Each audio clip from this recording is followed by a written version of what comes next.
প্রাণপ্রিয় জেলা কুষ্টিয়া কুমারখালী থানার অন্তর্গত শিলাদা ইউনিয়ন পরিষদ মাঠে বৈষম্য বিরোধী ছাত্র আন্দোলনের নিহত শহীদদের মাগফিরাত এবং আহতদের সুস্থতা কামনায় মহাবিশ্বের মহাবিশ্বয় আমাদের মালিকের মুখের পবিত্র বাণী কোরআনে কারীম তাফসীরুল কোরআন মাহফিলের স্বনামধন্য সভাপতি, মাহফিলের প্রধান অতিথি শাইখুল মাশায়েখ, বাংলাদেশ জামাতে ইসলামী কুষ্টিয়া জেলা শাখার শ্রদ্ধাভাজন আমির জননেতা অধ্যাপক মাওলানা আবুল হাশেম, এতক্ষণ পর্যন্ত যারা আলোচনা রেখেছেন মাওলানা হুসাইন আহমেদ মাহফুজ সহ অনেকগুলো সম্মানিত ব্যক্তিবর্গ আপনারা দেখতে পাচ্ছেন।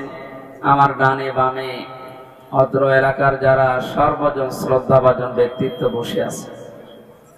আমি একটা একটা করে নাম ধরে দোয়া করলে অনেক সময় লাগবে, এমনিতে আমাদের সামনে সময় খুব কম।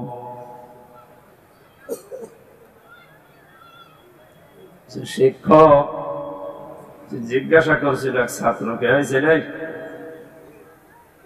গোট বানান কর, বলছো স্যার ABCDEFG HIJKLMNOPQRSTUVWXYZ কি করবে?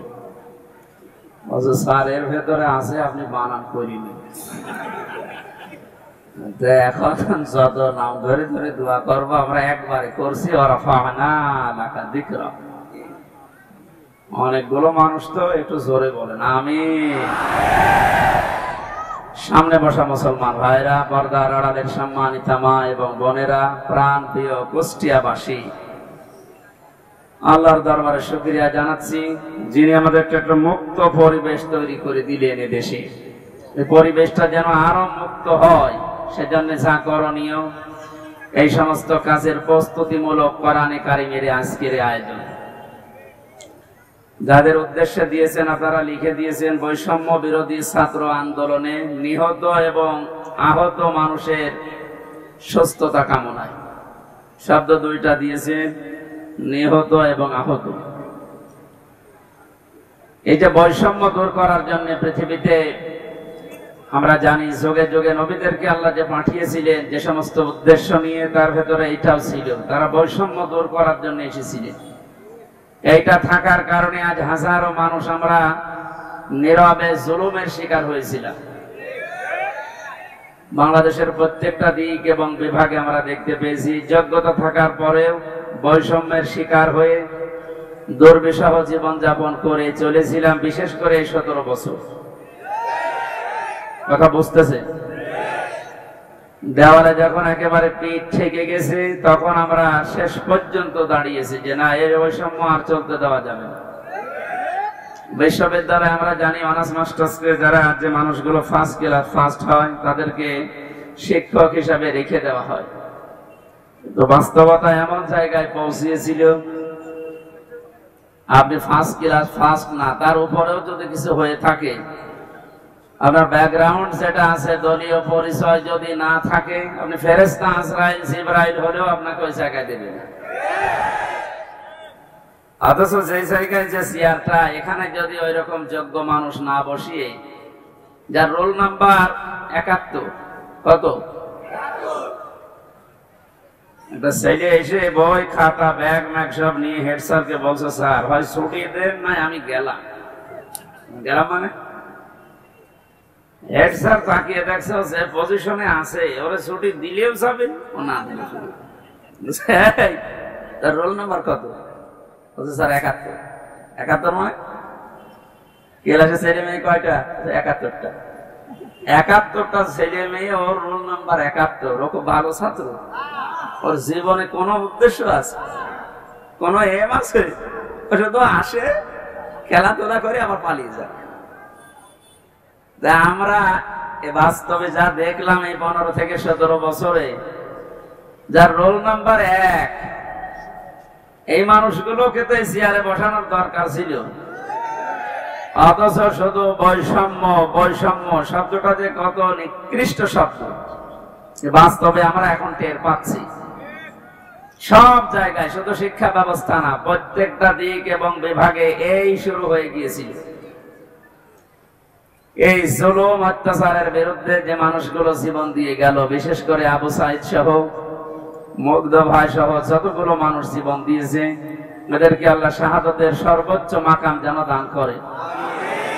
এই জায়গায় যেন কেউ ফতোয়াবাজি করবেন না যে না ওরা একেবারে মারা গেল, তো শহীদ হয়েছে। কে বলেছে শহীদ হয়নি? পানিতে ডুবে মরলে যদি শহীদ হয়, আগুনে পুড়ে মরলে যদি শহীদ হয়, দেওয়াল চাপা পড়ে মরলে যদি শহীদ হয়, অ্যাক্সিডেন্টে মরলে যদি শহীদ হয়, জালেমের জুলুমের সামনে নিজের জীবনটা যে দিয়ে গেল, সে শহীদ হবে না? মানে এই কথা বলছেন, মাস্ট বি, আপনাকে বলাই লাগবে শহীদ। যদি কেউ স্বীকার না করেন, মুখ দিয়ে বলতে না চান, এ কথা কখনো বলবেন না যে ও মারা গেছে। শহীদরা মরে না। বালা হায়াউন ইনদা রাব্বিহিম ইরসাকুন, আল্লাহ বলেন ওরা জীবিত এবং আমি আল্লাহর কাছে খাবার খাই।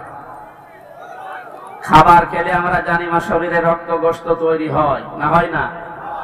এটা যে হয় তার প্রমাণ নবীজির চাচা হযরতে হামজা রাদিয়াল্লাহু তাআলা আনহু, তাকে ৭০ টুকরা করেছিল। তার লজ্জাস্থান পর্যন্ত কেটে কেটে ৩ টুকরা করেছে। এই ছেলে এখানে দাঁড়িয়ে কি করে?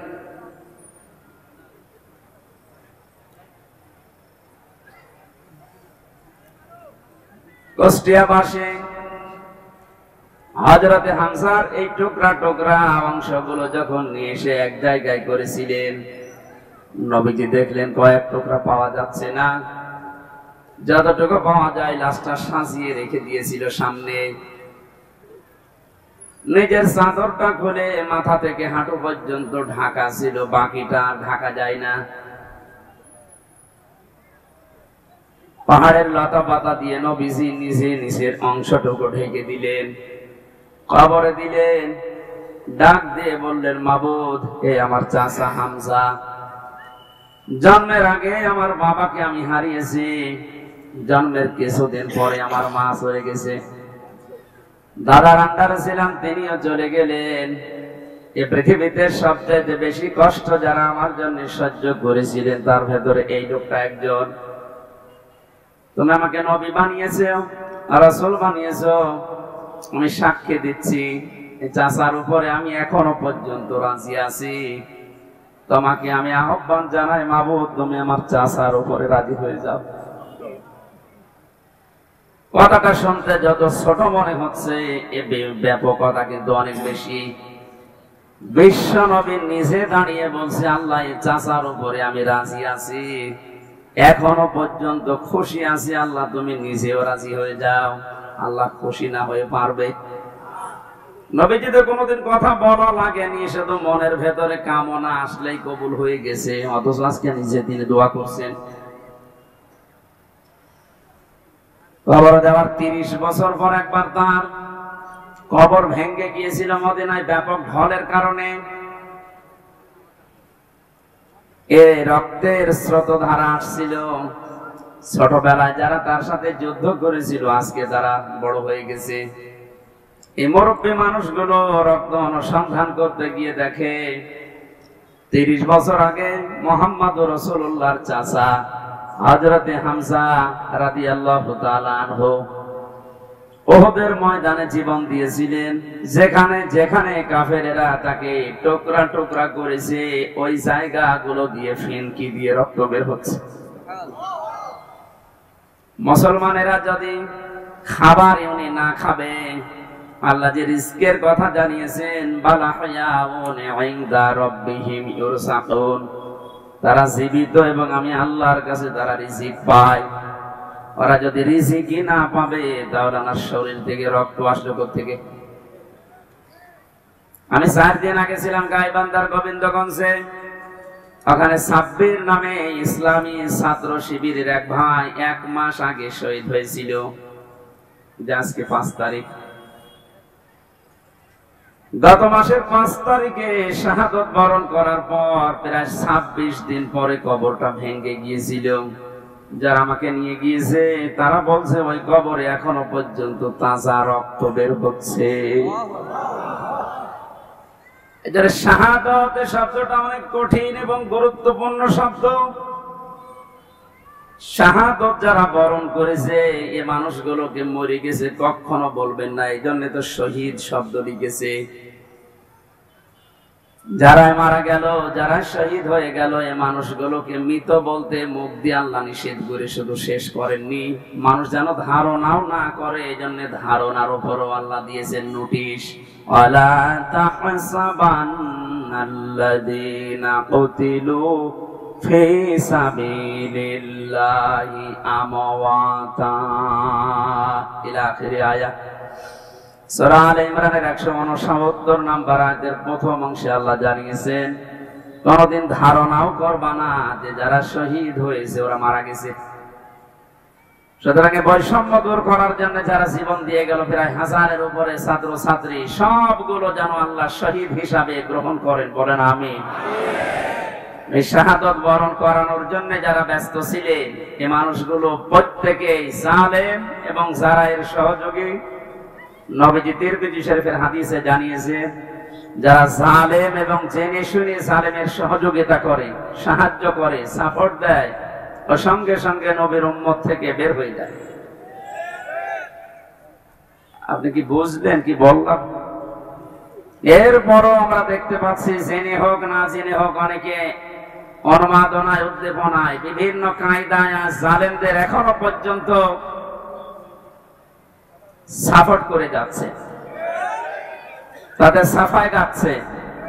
আপনি কিন্তু নবীর উম্মত আর দাবি করতে পারবেন না, যে নবীর উম্মত থেকে খারিজ হয়ে যাবে। এই জন্য যারা জালেম এদেরকে এখনো পর্যন্ত সাহস দেওয়ার জন্য যারা বিভিন্ন পথ অবলম্বন করছে। কয়েকদিন আগে দেখতে পেলাম ভিডিওতে একজন বলছে, আপা আপনি ঘাবড়াবেন না, আপনি ঘাবড়ালে আমরা নরম হয়ে যাই। কত বড় শয়তান! চেহারার দিকে তাকিয়ে দেখলাম যে শয়তান তো আমি দেখিনি, যদি দেখতাম মনে হয় ওইরকমই হতো।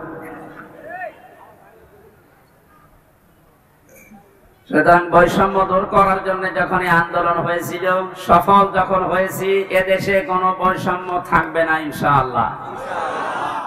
সংস্কার যখন আরম্ভ হয়েছে, রাষ্ট্র সংস্কারের জন্য আন্দোলন ছিল না? এই কথা বলে না কেন? সংস্কার যখন আরম্ভ হয়ে গেছে অলরেডি, কোন জায়গা যেন বাদ না থাকে। গত কয়েকদিন আগে আমির জামাত আপনাদের এই শিলাইদা এসে বলে গেছে না যে সংস্কার যখন আরম্ভ হয়েছে, যারা দায়িত্বে আছে আমরা চাই ইনাদের হাতে যেন সংস্কার শেষ হয়। সুতরাং যারা আছেন বেশি দেরি করার দরকার নেই, খুব তাড়াতাড়ি যারা জালেম ছিল এবং জালেমের সহযোগী ছিল একটাও যেন পদে না থাকে। আজকে হলে আর কালকে যাওয়ার দরকার নেই, কারণ এই 1734 জন মানুষ যারা সবচেয়ে বেশি জুলুম করেছে এই দেশে চেয়ারে বসে, এই মানুষগুলো আল্লাহর কাছে সব আল্লাহর মামলার আসামি। কেউ বাঁচাতে পারবে না আপনাকে। আমি 3 বছর জেলে ছিলাম, আমার মামলার বাদী ছিল আয়ু ছিল একজন, বাদী ছিল আরেকজন। বাদী ছিল সরাসরি রাষ্ট্র, এই জন্য আমার এত দেরি হয়েছে। তাছাড়া মামলা ওটা যদি সাজাও লাগিয়ে দিত সর্বোচ্চ 3 মাসের বেশি আমার রাখার কথা ছিল না। অথচ গত পরশু দিন আমার মামলা সব পুরা ঢিসমিস করে দিয়েছে, কিচ্ছু নেই, সব শেষ। আমি মনে করলাম জিজ্ঞাসা করে বিচারপতিকে, স্যার আপনি তো আগে ছিলেন, 3টা বছর আমার এই মামলা 30 থেকে 31 বার পর্যন্ত উঠেছে, একবারও জামিন দিলেন না। আজকে একেবারে বলছেন যে এর ভেতরে কোনো মাল ম্যাটারেস নেই, কি দেখে বিচার করবো? যা, মানুষ তো আপনি একই আছেন আগে থেকে। তো আমার মনে হয় এর কথা বলতে বাধ্য হইতো যে কি করবো, হাত বাঁধা ছিল। কথা বলে না কেন? একটা রাষ্ট্র কত বড় দুর্নীতিগ্রস্ত হলে জাতীয় মসজিদের খতিব পর্যন্ত পালিয়ে যায়। এটা থেকে আজ করা যাচ্ছে যে আমরা কোথায় ছিলাম। দেখেন এই লোকটার হাত আজকে খুলে গেছে। এতদিন যে লোকটাকে বারবার অ্যাডভোকেট যারা, উকিল যারা, ব্যারিস্টার যারা কত রিকোয়েস্ট করেছে, কত যুক্তি দেখিয়েছে যে একদম পরিচিত মানুষ, এ তো গোপনে কিছু করে না, এর বড় বলেছে না কিচ্ছু করার নেই, হবে না, যান। মাসের পরে মাস না, 3 মাস 4 মাস 6 মাস পরে একটা ডেট দিত এভাবে। অথচ টাকা পয়সা দিয়ে এগিয়ে এগিয়ে এগিয়ে এগিয়ে 30 থেকে 31 বার পুলিশ দেয়নি। এই লোকটা গত কয়েকদিন আগে যেভাবে সব দিয়ে দিল, এই যে মোবাইলটাও দিয়েছে, 3 বছর আটকে রেখেছিল, গত বর্ষ দিন দিয়ে দিয়েছে। আমি ভাবলাম যে আল্লাহ, এইরকম হাত বাঁধা লোক এদেশে আর নেই, আছে মানে সব জায়গায়। সুতরাং হাত যাদের খুলে গেছে, আপনি যেন আর হাত বাঁধা না হয় এই কাজ করবেন। আর যারা দায়িত্ব পেয়েছেন, আপনাদের আহ্বান জানাচ্ছি, সংস্কার খুব তাড়াতাড়ি শুরু করেন, নয়তো মাঝে মাঝে কিন্তু এসব তৈরি করে ওরা বিশৃঙ্খলা করবে। তৈরি করার চেষ্টা চালিয়েছিল হিন্দুদেরকে দিয়ে, হালে পানি নেয়নি। এক কথা বলছে না কেন? আনসারদের দিয়ে আক্রমণ চালানোর চেষ্টা চালিয়েছে, কিন্তু হালে পানি নেয়নি। দেশের মানুষ বুঝে ফেলেছে 42,000 আনসার নিয়োগ হয়েছে কয়েক বছরে, তার ভেতরে 35,000 গোপালগঞ্জের। 42,000-এর 35,000 যদি হয় গোপালগঞ্জে, তা আমরা কি ঘাস কাটছি? এই জন্য বৈষম্য বিরোধী আন্দোলনে যে কথাগুলো ছিল, যে দফাগুলো ছিল, সবগুলোর সাথে আমরা একমত। বিশেষ করে শেষ কথা, যেটা শেষ দফা, এক দফা এসেছিল যে আমরা জালেমের পদত্যাগ চাই। আল্লাহ এই দাবির সাথে আল্লাহ নিজেও ছিলেন। আমার তো মনে হয় শুধু ছাত্ররা না, এদের সাথে আল্লাহ আবাবিল পাঠিয়েছিলেন। আল্লাহ রাব্বুল আলামিন যেহেতু সব কিছু সংস্কার চলছে খুব তাড়াতাড়ি, যেন এই 1634 জন যারা বসেছিলেন অধিকাংশ পালিয়েছে, বাকি একটাও যেন না থাকে, যারা এতদিন পর্যন্ত বৈষম্যের শিকার হয়েছে, তারা যেন এখন এই চেয়ার গুলোতে বসে। এইটাই হবে ন্যায় বিচার। এটা কি হবে? এই ন্যায় বিচারের জন্যই আমরা আন্দোলন করেছিলাম। কথা বলেন ঠিক কিনা? সুতরাং শহীদ এবং আহত যারা আছে, এখনো হাজার হাজার মানুষ আহত, তাদের সুস্থতা কামনা করছে, কারণ সুস্থতা দেওয়ার একচ্ছত্র মালিকানা আল্লাহ। ঔষধ যদি আপনি একেবারে 24 ঘন্টা খাওয়াতেই থাকেন, আল্লাহর পক্ষ থেকে যদি এটা না আসে, তাহলে আপনি সুস্থ হবেন না। এটা আমরা বিশ্বাস করি। তো ঔষধের কোনো ক্ষমতা আছে? ক্ষমতা কার? আরো জোরে। এটা বাস্তবে নিয়ে আসা লাগবে। ইন্নাল্লাহা আলা কুল্লি শাইইন কাদির। সব ক্ষমতার মালিক আল্লাহ। সুতরাং যারা অসুস্থ আছেন, আল্লাহকে আমরা সব ক্ষমতার মালিক মনে করি, বিশ্বাস করি। উনি আমাদেরকে, এই অসুস্থ মানুষদেরকে যেন আবার স্বাভাবিক জীবনে ফিরিয়ে দেন। হ্যাঁ, কিছু মানুষের জীবন স্বাভাবিক হবে না, যাদের চোখ উড়ে গেছে, যাদের পা শেষ হয়ে গেছে। আমি সদর থানার সদর হাসপাতালে গিয়েছিলাম 6 তারিখের পরে। অনেক জনের দেখলাম এমন এমন অঙ্গ নেই যে কিয়ামত পর্যন্ত হায়াত পেলে অঙ্গ আর আসবে না। লজ্জাস্থান উড়ে চলে গেছে একজনের। এটা আমাদেরকে মুক্ত জীবনে ফিরিয়ে দেওয়ার জন্য এত বড় স্যাক্রিফাইস যারা করেছে। বাংলাদেশের জামাত ইসলামী কুষ্টিয়া জেলা শাখার উদ্যোগে যে একটু সহযোগিতার হাত বাড়িয়েছিল, প্রত্যেকটি পরিবারে অন্তত 2 লক্ষ করে টাকা দিয়ে একটু দাঁড় করিয়েছে। এদেশে টাকা আলা মানুষ আর নেই বলেন? এখনো স্বাভাবিক অবস্থায় আমরা ফিরতে পারলাম না। যারা এই মুক্ত জীবন এনে দিল, তারা এখনো কাতরাচ্ছে। আর যে মানুষগুলোর কিছু হয়নি, এরা আন্দাজে লাফাচ্ছে যে না, সব বন্ধ করে এখন আমাদের এই জিনিস দাও। এরা আর এক জালেম। কথা বলুন। আমান আযলামু মিম্মান মানাআ মাসাজিদাল্লাহি আন ইউযকারা ফিহা ইসমুহু ওয়া সাআ ফি খারাবিহা ইলা আখির আয়াত, সূরা বাকারা। না, বিভিন্ন জায়গায় কাদা আছে, থাকে, এভাবে শোনা যাচ্ছে না? এভাবে শোনেন ভাই, একটু পরে আজান দেবে, এইভাবে শোনেন। আমি গতানুগতিক কথা বলি না, আমি যা বলি ওখান থেকে শিক্ষা নিয়ে আসি। ভালো করে খেয়াল করেন তো। এই যে 2700 মানুষের জীবনের বিনিময়ে তাদের আহত হওয়ার পরিবর্তে আমরা এই মুক্ত ভাবা বলছি। বাংলাদেশ জামাত ইসলামী কুষ্টিয়া জেলা শাখার উদ্যোগে কয়েকদিন আগে এই যে কুষ্টিয়া শহরের এতিমখানায় 500 আলেমকে দাওয়াত দিয়েছিল, সব ঘরনা। সবাই এসেছিল কম বেশি। 2.5-3 ঘন্টা একাধারে আলোচনা হয়েছে আলেমদের। কোনো বাধা নেই, কোনো পাহারাদার নেই, কোনো সিকিউরিটি লাগে না। অথচ আগস্টের 5 তারিখের আগে এরকম 500 না 5 জন এক জায়গায় হলে কত রকমের মামলা হয়ে যেত। আপনি টের পাচ্ছেন কোথা থেকে আল্লাহ কোথায় এনে দিয়েছে? এই বাস্তবতা যাদের জন্য, তাদের খোঁজ খবর নিতে যাও না। এদের জন্য এখন মসজিদে দোয়া হয়, কোরআনে কারিমের দাস হয়, সেগুলো এখন অনেকে উল্টাপাল্টা ফতোয়া দিয়ে বন্ধ করার চেষ্টা করছে। আমাদের জেলায় না শুরু হলেও আশপাশ জেলায় অনেককে বলছে ওমান আযলামু মিম্মান মানাআ মাসাজিদাল্লাহ। আল্লাহ বলেন বড় জালেম দেখতে চাও? আমরা তো অধিকাংশ মানুষ মনে করি আয়না ঘর যারা তৈরি করেছিল ওরা বড় জালেম। হ্যাঁ, মাস্ট বি ওরা বড় জালেম। ওদের চাইতে আল্লাহর কাছে বড় জালেম ওইটা যে লোকটা আল্লাহর ঘর মসজিদে তার নাম, তার জিকির, তার আলোচনা করতে বাধা দেয়। এগুলো এখন নতুন ভাবে অনেকে তৈরি করার চেষ্টা করছে। আপনি থামেন। ওকে আল্লাহ কিন্তু বড় জালেম বলে না, আপনাকে বড় জালেম বলে ইঙ্গিত দিয়েছে। কোরআনে কারিমের সূরা বাকারা 1 নাম্বার পারা 18 নাম্বার পৃষ্ঠা 17 নাম্বার পৃষ্ঠা 3 নাম্বার লাইনে আছে যে আল্লাহর দৃষ্টিতে বড় জালেম ওই লোকটা যে আল্লাহর ঘর মসজিদে আল্লাহর কোরআনের কথা, আল্লাহর নামের কথা, জিকিরের কথা বলতে দেয় না। এটা যাতে রেকর্ড হচ্ছে, কালকে সারা দেশে যাবে। সবাইকে আমি আহ্বান জানাচ্ছি আপনারা থামবেন। এত বড় কঠিন জুলুমের ভেতরে ওই 17 বছরে আল্লাহর ঘর মসজিদে কেউ কোরআনের কথা বাধা দিতে সাহস পায়নি। আপনি সাহস পাচ্ছেন কোত্থেকে? সুতরাং আপনি থামবেন। নয়তো জালেমরা যেমন মুসলমানদের শত্রু হয়ে বিদায় নিয়েছে, আপনিও শেষ পর্যন্ত শুধু মুসলমানদের না আল্লাহর টার্গেটে পড়বেন। কারণ জালেমরা টার্গেট কার?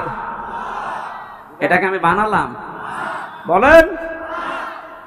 কোরআনে কারীম জানিয়েছে ইন্নামাস সাবিলু আলাল্লাযিনা ইয়াজলিমুনান নাস ওয়া ইয়াবগুনা ফিল আরদি বিগাইরিল হক উলাইকা লাহুম আযাবুন আলীম।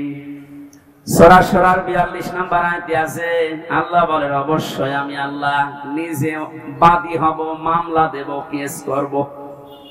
টের পাচ্ছেন কত ওজনওয়ালা শব্দ এটা? আল্লাহ নিজে মামলা দায়ের করবে, নিজে কেস করবে তাদের বিরুদ্ধে। ইয়াজলিমুনান নাস, যারা মানুষ হয়ে মানুষের উপরে জুলুম করছে।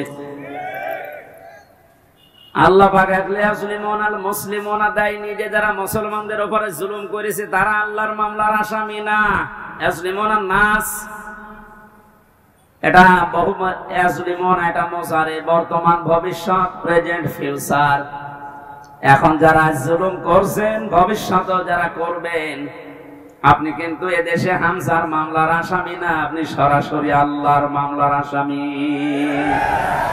আমি আপনাকে বাঁচাতে এসেছি, এরপরও যদি উল্টা বোঝেন নিজের কপালে নিজে আগুন লাগাবেন। আমার কথার অর্থ বুঝতেছেন নাকি আন্দাজে ঠিক বলেন? আলহামদুলিল্লাহ। সুতরাং আবার আহ্বান জানাচ্ছি, বৈষম্য বিরোধী ছাত্র আন্দোলনের সংস্কার করার জন্য যারা উদ্যোগ নিয়েছিল, যাদের দায়িত্ব আমরা দিয়েছি, আপনারা খুব তাড়াতাড়ি করেন। কারণ এই জালেমরা যতদিন পর্যন্ত এখানে থাকবে ততদিন পর্যন্ত নতুন ইস্যু তৈরি করার চেষ্টা চালাবে। যারা পৃথিবী শান্ত হয়ে যাওয়ার পর অশান্ত করার জন্য চেষ্টা চালায়, এই মানুষগুলো আয়াতের দ্বিতীয় শব্দে তারা আল্লাহর মামলার আসামি। ওয়ায়াবগুনা ফিল আরদি বিগাইরিল হক। পৃথিবী শান্ত হয়ে যাওয়ার পরে যারা অশান্ত করার জন্য বিদ্রোহ করে বেড়ায়, সংখ্যালঘুর নাম নিয়ে যা শুরু করেছিলেন, আমিরে জামাত অলরেডি ঘোষণা দিয়েছে এদেশে কোন সংখ্যালঘু সংখ্যাগুরু নেই। সুতরাং এই ইস্যু বাদ দেওয়া লাগবে। এদেশে সংখ্যাগুরু সংখ্যালঘু আছে না? নেই। এদেশে যে জন্ম নিয়েছে সেই এদেশের বৈধ নাগরিক। আমি আমির হামজা 96% মুসলমানদের ভেতরে যেমন অধিকার পাবো একজন হিন্দু 4%, তাতে কি সে একই অধিকার পাবে? এক কথা বলছেন। এটা যখন বুঝে ফেলেছে, দেখছে না এ তো হালে পানি নাই না, ওটা বাদ দিয়েছে। এরপরে নামিয়েছে ডাক্তারদের, ওটাও পারছে না। এরপরে নামিয়েছে আনসারদের, ওটাও যখন পারে না, আমার মনে হয় ওদের যা চরিত্র, কিছুদিন পরে গলন্দ ঘাটের এই বেশ্যাদের নামাবে। খুব সাবধান থাকা লাগবে। আমি একটু খোলামেলা বলে ফেললাম, চরিত্র ওদের ওইরকমই, ওদের যা চরিত্র ওই রকমই। ঈমান যাদের ভেতরে আছে তারা তিনটা কাজ কখনো করতে পারে না, এটা কোরআনে কারীম জানিয়েছে। সূরা ফুরকানের ভেতরে আছে 19 নাম্বার পারার 4 নাম্বার পৃষ্ঠা 14 নাম্বার লাইনে, আপনি বাড়িতে যে তাফসীর মিলিয়ে দেখবেন। ঈমান যাদের আছে কয়টা কাজ করতে পারে না? আরো জোরে। এই তিনটা কাজ যদি করে ফেলে তাদের শাস্তি আল্লাহ দেবেন ডবল। এই এখানে গল্প বন্ধ করো, একেবারে নড়াচড়াও বন্ধ।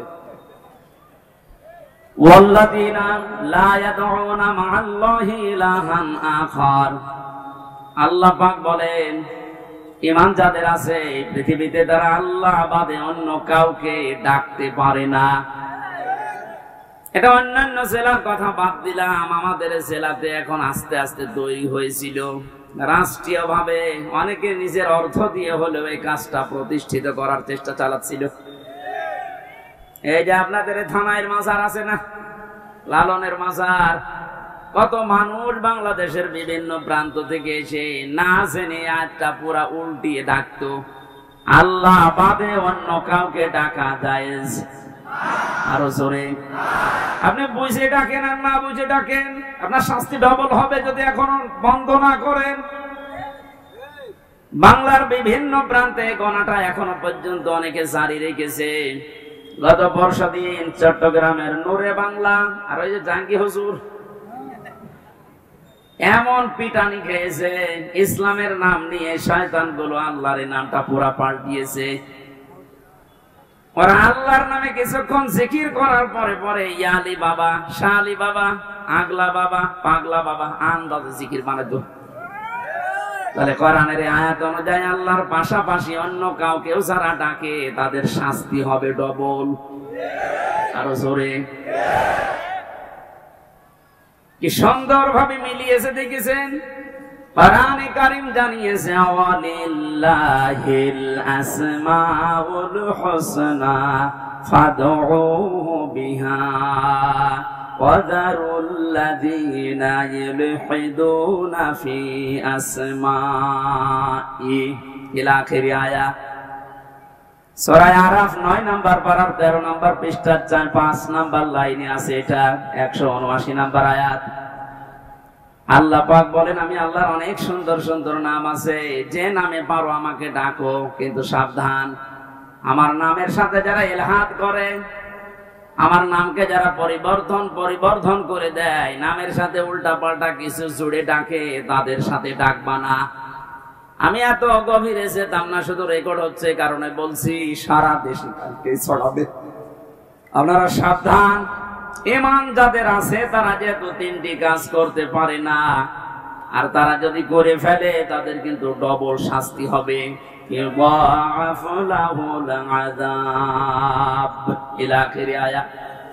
আল্লাহ পাক বলেন তাদের শাস্তি আমি ডবল দেব। 1 নাম্বারের গণা পেলাম যারা আল্লাহর সাথে অন্য কাউকে ডাকে। 2 নাম্বারে ওয়াল্লাযীনা লা ইয়াদউনা মা'আল্লাহি ইলাহান আখারা, আল্লাহর সাথে যারা অন্য কাউকে ডাকছেন এখনই আপনি থেমে যাবেন। 2 নাম্বারে এই পৃথিবীর ময়দানে কোন মানুষ যেন জিনা না করে। কি না করে? এটা ছিল না? আপনি দরবেশের দিকে তাকিয়েছেন, এত বড় বড় দাড়ি, আরে শেষের জীবনটা যেগুলো দেখলাম যদি সত্য হয় উনি পুরাটা জিনায় ছিলেন। কারণ যে স্বামীর কাছ থেকে তার স্ত্রীকে কেড়ে জোর করে বিয়ে করেছে, ও আসল স্বামী তো এখনো তালাকি দেয়নি।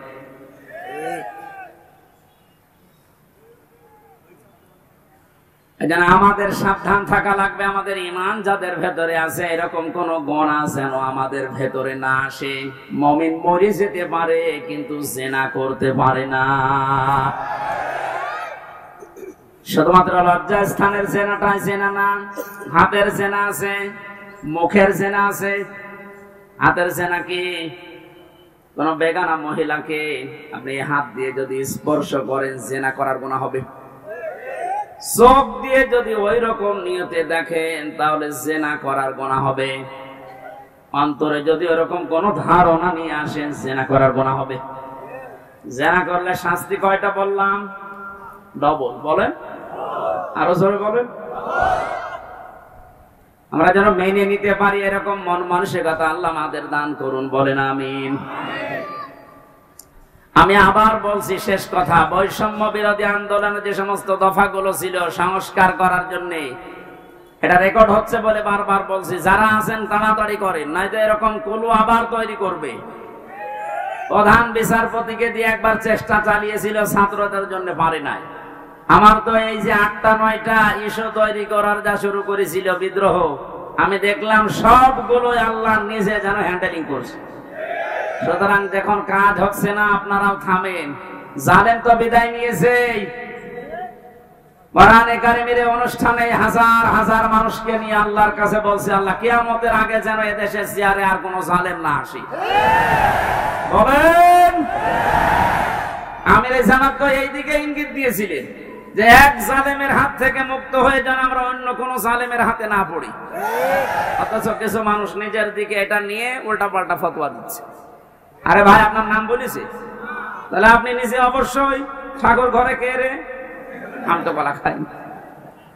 আপনার নাম বলেছে যে আপনি এই চেয়ারে বসলে আপনি জুলুম করবেন, তার মানে আপনি করবেন, এই জন্য আপনার ভয় হচ্ছে।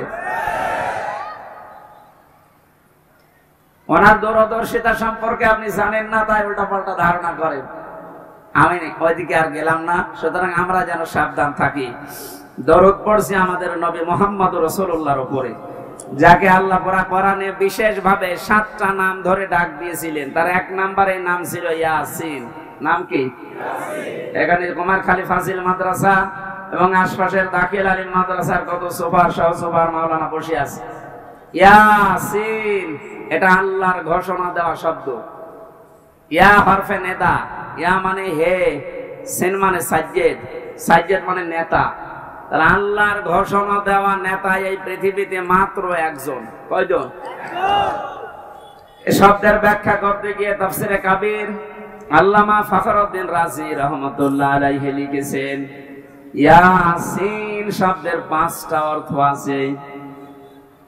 ইয়াসিন মানে সাজ্জেদুল আলামিন, সাজ্জেদুল বাশার, সাজ্জেদুল কাউনাইন, সাজ্জেদুল আম্বিয়া, সাজ্জেদুল মুরসালিন। তার মানে আল্লাহ বোঝাতে চেয়েছেন, পৃথিবীর মানুষেরা যদি মনে করো যে আমি পৃথিবীতে বাস করি, নবীকে আমার মানাই লাগবে, অন্য কোন জগতে গেলে আর মানা লাগবে না। না, ইয়াতানাজ্জালুল আমরু বাইনাহুন্না, প্রত্যেকটা আসমানে আমার আল্লাহর বিধিবিধান নাযিল হচ্ছে। ওই সমস্ত সৃষ্টির জন্য আলাদা বিধান আছে। কেউ যদি মনে করে আমি মঙ্গল গ্রহে বাস করি, আমি চাঁদের দেশে থাকি, আমার তো ওখানে নবীকে নেতা মানা লাগবে না, আদর্শ মানা লাগবে না, না। এই জন্য সাজ্জেদুল আলামিন দিয়েছেন বহু বচন। আপনি যে কোন গ্রহে বাস করেন না কেন, সেখানে মুহাম্মদ রাসূলুল্লাহকে আপনাকে নেতা মানাই লাগবে। এই শব্দটা আমি কয়েকবার উচ্চারণ করলাম, খেলা করার জন্য না।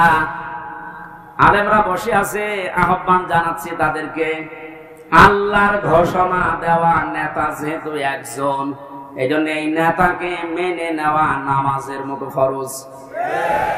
এই কথা বলেন, এটা যারা ঠিক করতে পারছেন না, আপনার নামাজ হবে না।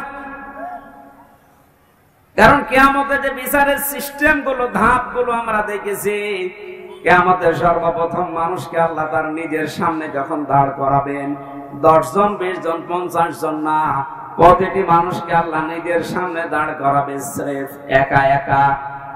অকুল্লুহুম আতিহি ইয়াউমাল কিয়ামাতি ফারদা।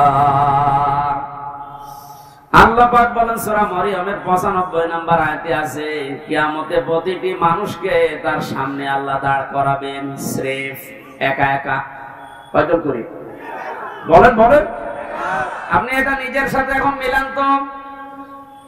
আর রাজনৈতিক ভাবে আপনার পরিচয় আলাদা আলাদা আছে, আপনি তো মানুষ, মিলানি একটা। এখন ময়দানে মাশার কায়েম হয়ে গেছে। আল্লাহ আপনাকে যদি ডাক দিয়ে নিজের সামনে দাঁড় করায়, আপনার যে অবস্থা আছে, যে বাস্তবতা আপনি তৈরি করেছেন, বলেন তো আপনার আল্লাহর সামনে দাঁড়িয়ে পেছনের জীবনের হিসাব দিতে পারবেন? বলেন। আমি একা একা থাকলে মাঝে মাঝে ভাবি, আল্লাহ তুমি যদি বলো হামজা 2024 সালের আগস্ট মাসের 31 তারিখ পর্যন্ত তোরে মাফ করে দিলাম। যা, শুধু সেপ্টেম্বরের 1 থেকে 5 তারিখ, এই 5 দিনের হিসাব দিয়ে তুই জান্নাতে চলে যা। আমার যা ঈমান আমল, আমার যা বাস্তবতা, আমার তো মনে হয় 5 দিনের হিসাব দেওয়া সঠিকভাবে সম্ভব না। আপনারা পারবেন না? আপনারা পারবেন? কাবা শরীফ যখন তাওয়াফ করে মানুষ, এই যে হাজী সাহেব বসে আছে, কত 6টা চক্করে মানুষ বলে আল্লাহকে, আল্লাহুম্মা ইন্না আলাইয়া হুকুকান ফীমা বাইনি ওয়া বাইনিকা। হে আল্লাহ, তুমি আমার মালিক, আমি তোমার গোলাম, দাস, ভৃত্য, সার্ভেন্ট যাই বলেন, এ পরিচয় দিচ্ছে যে তুমি আমার মালিক, আমি তোমার দাস। দাস হিসাবে তুমি আমাকে সব কিছুই তো দিয়ে দিলে, আমাকে নেই থেকে হামজা বানিয়েছো। আমি তো উল্লেখ করার মতো কিছু ছিলাম না, অথচ আজ হামজা হয়ে বসে আছে হাজারো মানুষের সামনে। এখানে অবদান পৃথিবীর কারণে, সব অবদান শুধু তোমার। আমার মা বাবার অবদান আছে কি? তারা শুধু বিছানায় ছিল, এই শেষ। বাকি যা করার নেই থেকে শুরু করে পর্যন্ত সব করেছে কে? আরো জোরে। আমার বাড়ি, গাড়ি, নারী যা লাগে আল্লাহ তুমি সব দিয়েছো আমাকে বান্দা হিসাবে, কিন্তু তুমি যে আমার মালিক, আমার কাছে তো তোমার কিছু পাওনা আছে। গোলাম হিসাবে আমি তোমার কিচ্ছু দিতে পারি নাই। তবে কাবার সামনে আমার 6টা চক্কর চলছে, একটা কথা আমি বলতে পারি, আমার কিচ্ছু নেই দেওয়ার মতো। এই জন্য বলছে আল্লাহ তুমি আমারে মাফ করে দাও। কিয়ামতের কঠিন এই বিচারের ময়দানে মানুষকে আল্লাহ স্রেফ একা তুলবে, কোনো উপায় নেই এই মাপ পাওয়া ছাড়া। আর আল্লাহর বিচারে যদি আল্লাহ অবিচার করে কেউ বাঁচবে? যদি ন্যায় বিচার করে, না না, আল্লাহর বিচারে তো অবিচার নেই।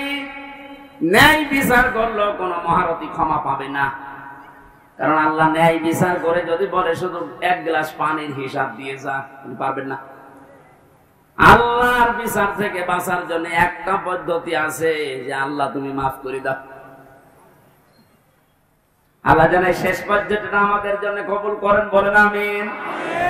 এবার আসেন যে কথাটা বোঝার জন্য পর্যন্ত এসেছিলাম, কিয়ামতের বিচারের দ্বিতীয় ধাপে আল্লাহ এবার আর একা ডাকবেন না।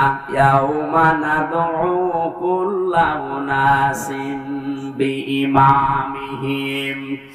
সূরা বনী ইসরাঈল 15 নম্বর পারার 8 নম্বর পৃষ্ঠা 3 নম্বর লাইনের 72 নম্বর আয়াতের প্রথম অংশে আছে। এটা ফি জিলালিল কোরআনের তাফসিরে আছে, বিস্তারিত আছে। আমি শুধু সামারাইজ করে বলছি। কিয়ামতে প্রতিটি মানুষকে আবার বিচারের দ্বিতীয় ধাপে আল্লাহ ডাকবে তার নেতার সাথে। এটা যদি রাজনীতি মনে করে কেউ চলে যান, আপনার কপালে আগুন লাগবে। আল্লাহর কসম, এটা শুধু দুনিয়ার সাথে না, আখিরাতের সাথে রিলেটেড। এই জন্য আমি একটু বললাম, নয়তো বলতাম না। কিয়ামতের ময়দানে আল্লাহ যখন মানুষকে তুলবে, প্রতিটি মানুষকে আবার দ্বিতীয় সিস্টেমে তুলবে তার নেতার সাথে। কার সাথে? তোমার খালিবাসী আগে নেতা, এরপরে কর্মী। আপনার বিবেককে এবার প্রশ্ন করেন তো, আপনি যে নেতার আদর্শ মেনে চলেন, যার পেছনে স্লোগান দেন, যাকে রায় দিয়ে ভোট দিয়ে নেতা বানিয়েছেন, এই লোকটার যে চরিত্র, এর যা সুরাত সিরাত, আর এর যা ঈমান আমলের অবস্থা, ও যদি আল্লাহর সামনে দাঁড়ায়, আপনি তার পেছনে, ওরে দেখলেই তো আল্লাহ রাগ হয়ে যাবে। ও বলছে ঠিক, তার মানে ও ধরা খেয়ে বসে আছে। ও যদি এখনই বলে ঠিক যে আমি যারে মানি, ওরে আল্লাহ দেখলে আল্লাহর রাগ হবে, আপনি তো ধরা খাবেন। কথা তো সত্যি, এইটাই আসল কথা।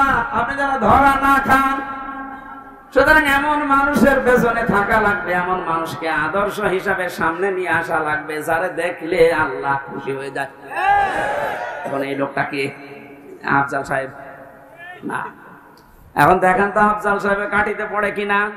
সারা নেশা 5 নাম্বার পারা 6 নাম্বার পৃষ্ঠা 9 নাম্বার লাইনের 59 নাম্বার আয়াতের প্রথম অংশে আছে, ইয়া আইয়ুহাল্লাযীনা আমানু আতিউল্লাহা ওয়া আতিউর রাসূলা ওয়া উলিল আমরি মিনকুম।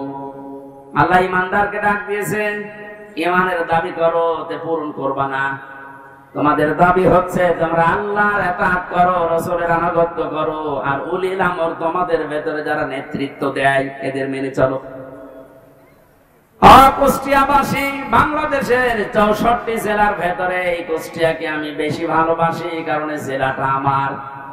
আমি চাই আপনারা বাঁচেন, বেঁচে থাকেন, যেন জাহান্নামী হয়ে না যান। এই যে আতিউ, এটা কিন্তু ভার্ব, এটা ফেল, এটা ক্রিয়া।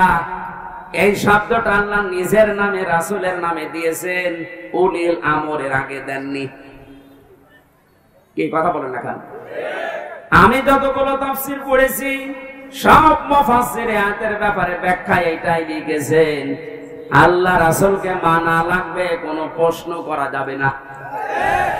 কিন্তু আল্লাহ রাসূলের পরে যদি কিয়ামত পর্যন্ত আপনি কাউকে মানতে চান, নেতা হিসাবে নেতৃত্ব দেবে, তাকে যদি মেনে চলতে চান, মাস্ট বি, দেখাই লাগবে এই লোকটা আল্লাহ রাসূলকে মেনে চলে কিনা।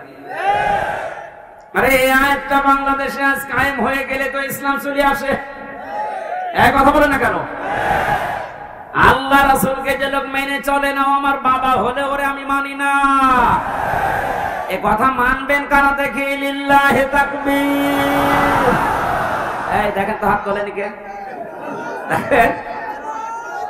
আলহামদুলিল্লাহ, ঠিক আছে। আপনার ওয়াজ তো হয়ে গেছে, এবার মুনাজাত করে দিই। আবার কি ওয়াজ করবো? এটাই তো, আল্লাহ রাসূলকে যে মানে না সে আমার বাবা হলেও মানে না, তাহলে এদেশে আর কিছু থাকবে? হ্যাঁ, ইসলাম চলে আসবে ইনশাআল্লাহ। আমরা জরিপ দেখতে পাচ্ছি, আগস্টের 5 তারিখের আগে একরকম ছিল, এই আজকে রাতের পাল্টিয়ে গেছে। এই মাত্র 30 দিনে পুরা পাল্টিয়ে গেছে। 16 জন চাইতো এই দেশে ইসলাম রাষ্ট্রীয় ভাবে কায়েম হোক 5 তারিখের আগে। এখন জরিপ যেটা বলছে, এই 1 মাসের ব্যবধানে বাংলাদেশে এখন প্রায় 35 জন মানুষ চাচ্ছে দেশে ইসলাম কায়েম হোক। এটা যদি এভাবে চলতে থাকে, 51 জন যেদিন হবে সেদিন কোন মহারথী আর বাধা দিয়ে ঠেকাতে পারবে না ইনশাআল্লাহ।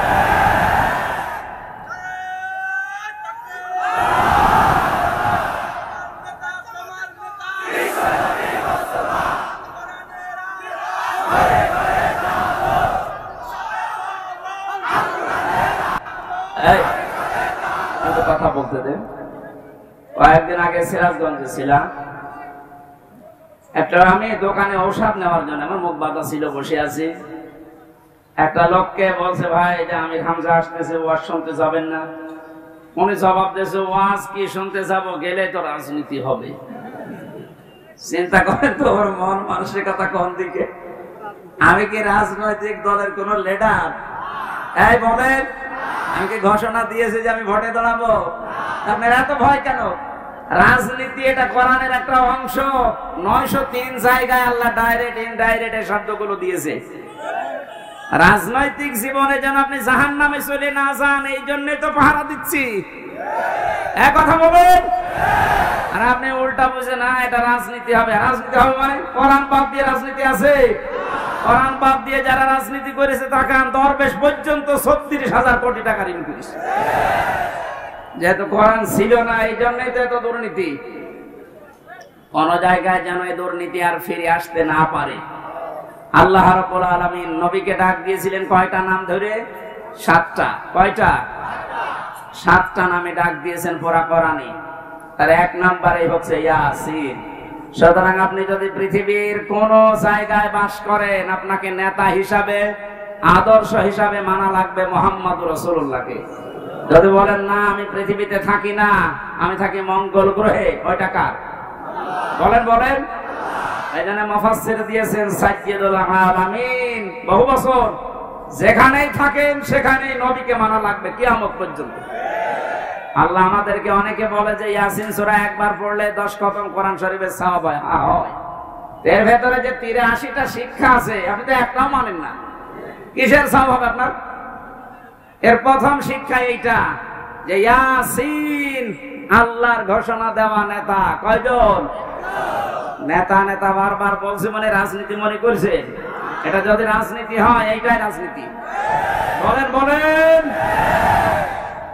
মুহাম্মদুর রাসূলুল্লাহ যতদিন পর্যন্ত খাবারের এই ছড়িকে আবু জেহেলের মাথা থেকে আবু বকরের মাথায় নিয়ে আসতে না পেরেছেন ততদিন তিনি মানুষের মুখে হাসি ফোটাতে পারেননি।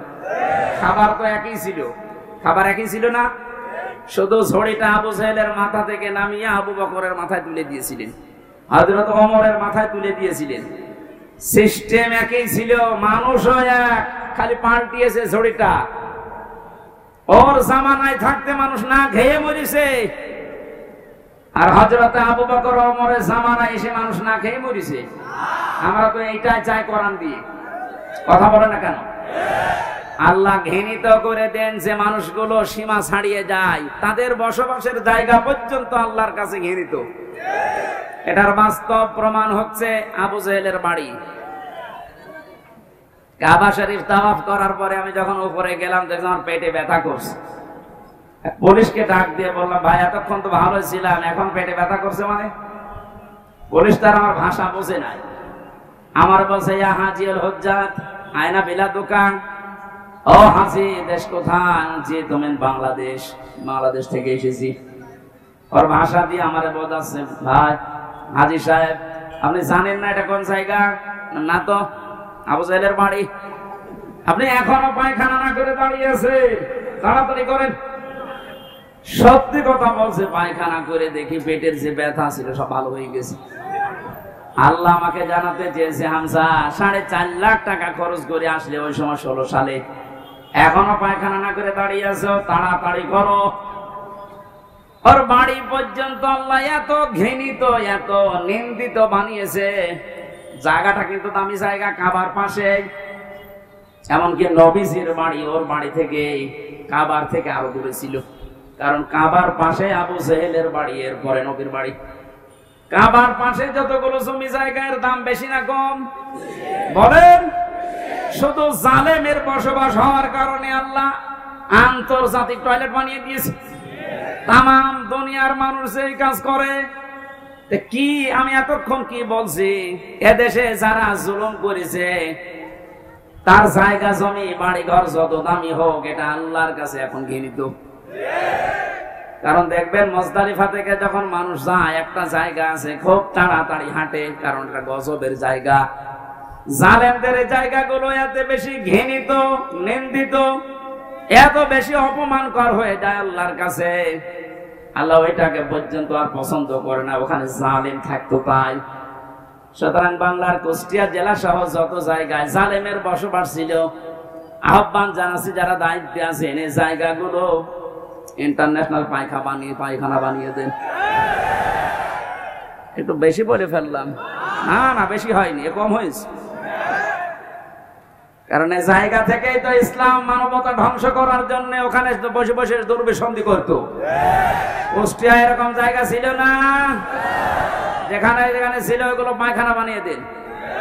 মানুষ যেন কিয়ামত পর্যন্ত কুষ্টিয়া জেলায় যারা আসবে তারা যেন জানে যে জালেম তো একটা ছিল এই দেশে। আসিফ মাহমুদ নামে যে উপদেষ্টা কয়েকদিন আগে ঘোষণা দিয়েছে, আয়না ঘর এদেশ থেকে যেন ধ্বংস করা না হয়, ওটা স্মৃতি হিসাবে রেখে দেন। সারা বিশ্বের মানুষ আসবে, মানুষ যেন জানে যে এই পৃথিবীর ময়দানে বাংলাদেশ নামে একটা দেশ ছিল, সেখানে একটা জালেম ছিল। মানুষ কত কঠিন হৃদয়ের হলে আয়না ঘর বানাতে পারে, আমার মাথায় আজও ধরে না। আমান আজমির ঘোষণা শুনেছেন কয়েকদিন আগে, একটা মানুষ কত বড় কষ্ট পেলে কথাগুলো বলতে পারে বলেন? অনেকে বলছে আমরা মাফ করে দিলাম। হ্যাঁ, মাফ করে দিয়েছেন, ঠিক আছে। সারা দেশের 18 কোটি মানুষ যদি মাফ করে দেয়, আয়না ঘর যারা জড়িত ছিল, ব্যারিস্টার আরমানের বউ মাফ করবে না, জীবনও করবে না। আপনি ওই জায়গায় পৌঁছাননি তাই বুঝতেছেন না। আমি মাত্র কয়েকদিন ছিলাম মাটির নিচে। এতে আচরণ মানুষের, এখানে যারা থাকে এরাও কিন্তু মানুষ, এরা শুধু একটু উপরে উঠবে, পদ পাবে, এই কারণে এত কঠিন আচরণ করতো। মুফতি ফখরুল ইসলাম আমার সাথে ছিল যতদিন, উনি বলছিল, ভাই আমার নিয়ে এই পায়ের ভেতর দিয়ে হাত দিয়ে সামনে যে রড আছে রডের সাথে লাগিয়ে তালা লাগিয়ে দিত। 24 ঘন্টা তালা লাগানো। পায়খানা প্রসাবের জন্য মাত্র 1.5 মিনিট সময় দেয়, খাবারের জন্য অতটুকু সময় দিয়ে তারপরও যে খাবার 3-4টা তরকার দিয়ে মনে হচ্ছে কে মাখিয়ে দিয়েছে। জেলে আমার সাথে পাশাপাশি যখন বেড ছিল আমারে বলতো, হামজা আমার মাঝে মাঝে মনে হতো আল্লাহ ওরা আমাকে যদি মেরে ফেলো, কিন্তু এটা যদি একটু শুতে দিত। এই যে শুয়ে থাকা এটা যে কত বড় নিয়ামত আমি ওই 3 মাসে বুঝেছিলাম। একটা দিনও আমাকে কাজ হইতে দেয়নি। 24 ঘন্টা ঘুমালে তাড়াতাড়ি আবার ডেকে দেয়। আমার 11 ঘন্টা টাঙিয়ে রেখেছিল, হাতের ভেতরে হ্যান্ডকাপ দিয়ে, তাও পেছনে, পায়ের ভেতরে ডান্ডা বেড়ি লাগিয়ে, কালো কাপড় দিয়ে চোখ বেঁধে, মাজার ভেতরে দড়ি লাগিয়ে টাঙিয়ে রেখেছে 11 ঘন্টা। অথচ বিষয়ে আমি কিচ্ছু জানি না।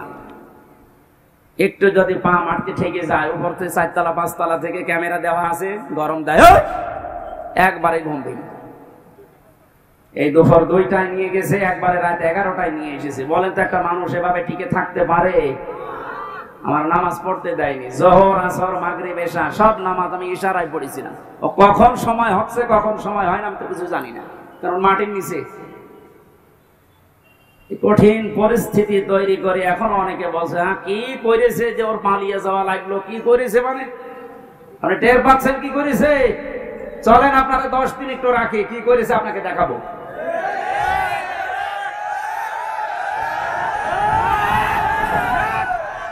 এই জন্য তো জালেমের বিরুদ্ধে হামজার মামলা না, মামলা কার বলেন? সুতরাং এর জালেমেরা এরা কিন্তু টার্গেট হামজার না, এ টার্গেট আল্লাহর। এই জন্য তো এত ভয়। যেদিন আমার রায় দিয়ে পুরা মামলা ঢিসমিস করে দিয়েছে, ওই দিন মামলার আয়োগকে কল দিয়েছিলাম। এতদিন ওরে আমি স্যার বলতাম, এখন দেখো উল্টা করে আমারে স্যার বলছে। কি হয়েছে? হুজুর মাফ করে দেন। মাফ করে দেন মানে আমার ধরার পর আমার বাবার কাছ থেকে বলেছিলেন যে আর মামলা দেব না, 50 লাখ 10 লাখ টাকা দেন। আমার বাবা তো গ্রাম্য মানুষ, সঙ্গে সঙ্গে 8 লাখ টাকা দিয়েছে। ওই টাকাটা ফেরত দেন। আপনি মাফ চাচ্ছেন, টাকাটা আগে ফেরত দিয়েছেন, তারপরে মাফ হবে। এই কাউন্টার টেররিজমের যেই কয়টা দায়িত্বশীল ছিল এগুলো মানুষের মধ্যে পড়ে না, এগুলো জানোয়ারের চাইতেও খারাপ। আমি নাম ধরেই বলছি, এই মনিরুল, এই আসাদুজ্জামান, ডিসি মান্নান, হারন তো 3 ইঞ্চি, ওর নাম মুখে উচ্চারণ করাও ঠিক না। এ শয়তান এত উপরে উপরে দেখা তো রিমান্ডে এসে মনে হতো তো ফেরেশতা, অথচ ভেতরে ভেতরে যে আলেমদের এত বড় ক্ষতি করিস। ওই যে ছোট হুজুর যেটা নাদানি, ও আমার সাথে প্রথমে 2 মাস ছিল। আমার বলছে, হামজা ভাই আমারে নিয়ে গেল রাত 12:30টার দিকে হাতের ছিলে পরে উলঙ্গ করেছে। আমার হাতে সিগারেট ধরিয়ে দিয়েছে, আর 2 পাশে ব্যারিকেড দিয়ে কেন কোনো গাড়ি আসতে না পারে। একটা অর্ধ উলঙ্গ মেয়ে লোক কোথা থেকে নিয়ে এসে আমার পাশে দাঁড় করিয়েছে, ছবি তুলতেছে যে এটা সকালে ছেড়ে দেব, মানুষ বুঝবে দেশে যে হুজুর কত খারাপ। ও ছোট মানুষ, তো বয়স আমার সেম, আমার 32 ও 30। ওই সময় হাও মাও করে কাঁদছিল ওই ফাঁসির কন্টেম সেলের ভেতরে। আমার বলছে, হামজা আমি তো একেবারে অসহায়, যে কেউ নেই। বললাম এক এসআই কে ডেকে, ভাই আপনারা যা করছেন এটা কি হারুন স্যার জানে? জানে না মানে উনি তো করছে। মজলুম অবস্থার দোয়া কবুল হয় আমার বিশ্বাস আছে। মন থেকে বড় দোয়া করলাম, আমার যা যা ওরা দেখেছে, আল্লাহ আমার সাথে যারা জড়িত এদেরকে তুমি ওইভাবে অপমান করি। আল্লাহ করায়নি। হারুনের রাস্তায় বের হওয়ার আর সম্ভাবনা আছে? ওর নাম এখন মানুষ হারুন ভুলে গেছে, ওর নাম এখন 3 ইঞ্চি। মহিলারা পর্যন্ত সিকির করছে 3 ইঞ্চি। কত অপমান করবে আল্লাহ বলে। সেদিন কুষ্টিয়ার জেলা আমির অধ্যাপক আবুল হাশেম সাহেব একটা আয়াতের ব্যাখ্যা করছিলেন আলেমদের সমাবেশে। অনেক জালেমরা মনে করেছিল চেয়ারে ছিলাম এমন হয় আল্লাহ আমাদের ভালোবেসেই দিয়েছে। আমার কুষ্টিয়ার সদর থানায় যেদিন সে 11 সালে প্রথম গ্রেপ্তার করে, আমি সুদের বিরুদ্ধে বলেছিলাম, এই আমার অপরাধ ছিল। আমার শিবির করে, শিবিরের ক্যাডার রক কাটি বেড়ায় আন্দাজে। এগুলো নিয়ে যখন নিয়ে গেল, আমারে বলছে ওসি সাহেব, ওই সময় আসাদুজ্জামান নামে এক ওসি ছিল, গোপালগঞ্জে বাড়ি। আমারে বলছো হুজুর বলিল্লাহুম্মা মালিকাল মুলকি তুতিল মুলকা মান তাশা, এই আয়াতের অর্থ বলেন তো। বললাম আল্লাহ যারে চায় তারে ক্ষমতা দেয়, যারে চায় নামিয়ে দেয়। আমারে বলছে এটা আপনি মানেন তো? মানে না মানে? হাসিনা যে এখন আছে এটা আল্লাহ জায়গা মতো হাত দিয়েছে। শয়তান যাতে মাদল হলো তার ঠিক আছে, কোন দিকে নিয়ে গেছে দিয়েছে। কথা শেষ করার পরে আমি যেটা এখান থেকে বের করতে পারি, ওনারা বোঝাতে চায় যে আল্লাহ আমাদেরকে দয়া করে, মায়া করে, মহব্বত করে, ভালোবেসে এই চেয়ারে রেখেছে। আমরা যা করছি এ কোনো অসুবিধা নেই, আল্লাহ আমাদেরকে। এক কথা বলে না কেন? সূরা আলে ইমরান 4 নাম্বার পারার 12 নাম্বার পৃষ্ঠার 7 নাম্বার লাইনের 178 নাম্বার আয়াতে আছে, ওয়ালা ইয়াহসাবান্নাল্লাযীনা কাফারু আন্নামা নুমলি লাহুম খায়রুল লিআনফুসিহিম ইন্নামা নুমলি লাহুম লিয়াজদাদু ইসমা ওয়ালাহুম আযাবুম মুহিন। ঠিক আছে, আল্লাহ পাক বলেন কাফেরেরা ধারণা করে যে ক্ষমতার চেয়ারে বিত্ত বৈভব, টাকা পয়সা, অর্থ সম্পদ আল্লাহ আমাদেরকে দিয়েছে ভালোবেসে মহব্বত করে। আল্লাহ পাক বলেন না, এগুলো এদেরকে দিয়েছি এদের পাপ যেন পরিপূর্ণ হয়ে যায়। পরিপূর্ণ হয়েছে না হয়নি? হয়েছে বলে আল্লাহ আয়াতের শেষে দিয়েছেন ওয়ালাহুম আযাবুম মুহিন, তাদের জন্য আমি অপমানজনক শাস্তির ব্যবস্থা করে রেখেছি। এদেশে আলেমদের বিরুদ্ধে যারা সোচ্চার ছিল সবচাইতে বেশি, এই কালামানিক, এত বড় অপমান আল্লাহ করেছে, ওর বিসি পর্যন্ত আউট করে দিয়েছে। একটা অংশ থেকে যেন ডাবিং করে বলছে ওরা আমার বিসিতে মারলো কেন? আর কি অপমান হবেন আপনি? ও এখন যে অবস্থায় আছে আমার মনে হয় ওর মরে যাওয়া ভালো। কথা বলেন। এজন্য আহ্বান জানাবো, যাদের নেতা ঠিক নেই, আদর্শ ঠিক নেই, আপনি ফিরে আসেন। আপনি কিন্তু জাহান্নামে যাচ্ছেন। আপনি যাই ভুল বোঝেন আর মনে করেন, আল্লাহ আপনাকে হেদায়েত দান করুন, আমিন। সূরা তাওবার 119 নম্বর আয়াতটা আমরা পড়েছিলাম। কোন সূরা? এর নামকরণ, শানে নজর, ঐতিহাসিক প্রেক্ষাপট এবং বাস্তব 9টা শিক্ষা আছে আয়াতের। এবং এখান থেকে তাফসীর আকারে যে কথা বলতে আরম্ভ করবো, এখন কি সময় পাবো? তো আজকে মাহফিল আছে ত্রিমোহনীর পাশে, ত্রিমোহনী, কুষ্টিয়া ত্রিমোহনীর পাশে। রাত্রে এসার পরে আমি উঠবো, আমার মনে হয় তাফসীর আকারে ওখানে কথা বলবো। আজকে আমাদের আব্দুল গফুর সাহেব আছে প্রধান অতিথি, ওখানে আপনারা দাওয়াত দিয়ে গেলাম, যাবেন। খুব সংক্ষেপে করছি। ইয়া আইয়ুহাল্লাযীনা আমানু, আল্লাহ ঈমানদারকে ডাক দিয়েছেন। আমরা ঈমানদার না বেঈমান? আমাদেরকে আল্লাহ ডাক দিয়েছেন ইত্তাকুল্লাহ, আমাকে ভয় করো। আল্লাহকে ভয় করলে 9টা ফল পাওয়া যায় দুনিয়ায়, আখিরাতে পাওয়া যায় 27টা। এই বিষয়ের উপর আজকে আমরা ওখানে কথা বলছি। আকুনু মা'আস সাদিকিন, তোমরা সত্যবাদীদের সঙ্গে থাকো কাজে এবং কর্মে। আল্লাহ রাব্বুল আলামিন বাস্তবে আয়াতটা আমি খুব ব্যাখ্যা করার জন্য সময় না পাওয়ার কারণে দুঃখিত। আগামীতে যেহেতু আজকেই এশার পরে ওখানে যাবেন, কোন মা'আস সাদিকিনের উপরে কথা বলবো ইনশাআল্লাহ। আল্লাহুম্মা আমিন। লা ইলাহা ইল্লা আনতা সুবহানাক ইন্নী কুনতু মিনাজ জালিমিন। আল্লাহ তাআলা তোমার কোরআনে কারীম থেকে যে কথাগুলো শুনেছি প্র্যাকটিক্যাল লাইফে আমল করার তৌফিক দাও। এদেশটা বহু মানুষ তো চালিয়েছে, আমরা দেখলাম। কোরআন দিয়ে চললে কেমন দেখা যায় এখনো দেখি নাই। এইটা দেখে মরার তৌফিক আমাদেরকে দান করো রব্বুল আলামিন। বহু কষ্ট করে আয়োজনটা 15-17 বছর পরে যুবকেরা আঞ্জাম দিয়েছে। মুক্ত পরিবেশে, মুক্ত জীবনে তোমার কোরআনের কথা শুনতে পাওয়া, বলতে পারা কত বড় নিয়ামত এখন আমরা টের পাচ্ছি।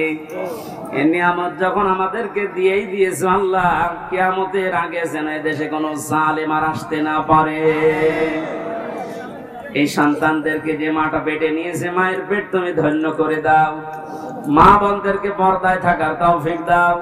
কোরআনের এই কথাগুলো সহজ সরল ভাবে আমার বান্দা তোমার বান্দা বান্দীদেরকে মেনে চলার সুযোগ দাও।